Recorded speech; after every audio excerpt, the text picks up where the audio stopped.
సిద్దిపేట జిల్లా హుస్నాబాద్లో అసెంబ్లీ నుండి మాజీ మంత్రి ఎమ్మెల్యే జగదీష్ రెడ్డి సస్పెండ్ చేయడం పట్ల నిరసనగా బీజేపీ పార్టీ శ్రేణులు రాస్తారోకో చేశారు.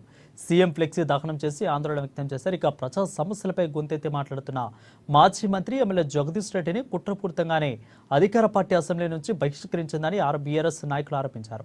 ఇక ప్రజా సమస్యలను ప్రశ్నిస్తారనే భయంతోనే స్పీకర్ను అనని మాటలు అన్నట్లుగా సృష్టించి అసెంబ్లీ నుంచి బహిష్కరించారని మండిపడ్డారు. బీఆర్ఎస్ శాసనసభ్యులపై అధికార పార్టీ అక్రమంగా అణిచివేసే ధోరణిని అవలంబిస్తుందని దీనిని ప్రజలు గమనిస్తున్నారని వెల్లడించారు.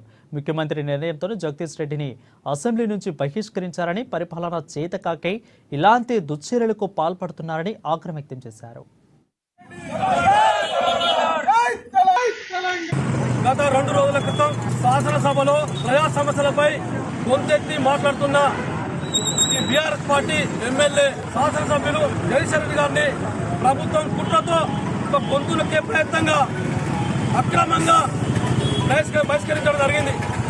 అనని మాటలు అన్నట్టుగా వక్రించి కేవలం అతన్ని జగదీష్ రెడ్డి గారిని అసెంబ్లీలో ఉండొద్దని చెప్పేసి కుట్రతోనే ప్రకటించడం జరిగింది. ఈ ప్రభుత్వం చేతగాని ప్రభుత్వం వల్లనే ప్రజా సమస్యలు మాట్లాడకుండా చేయడం కోసమే ఈ అక్రమంగా బహిష్కరించడం జరిగింది.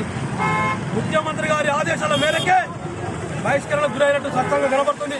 మొన్ననే ప్రెస్ మీట్ అదేవిధంగా కాంగ్రెస్ పార్టీ ఎమ్మెల్యేల మీటింగ్ లో చెప్పడం జరిగింది, నేను ఒక్కనే మాట్లాడాలా, ఎందుకు మాట్లాడతలేరు, వాళ్ళు ఎందుకు ఎదుర్కొంటారని చెప్పేసి చెప్పినప్పుడే అర్థమైంది. తెల్లారి మరుసటి రోజులనే అక్రమంగా బహిష్కరణ జరిగింది. ఈ ప్రభుత్వం చేతనైతే ప్రజా పరిపాలన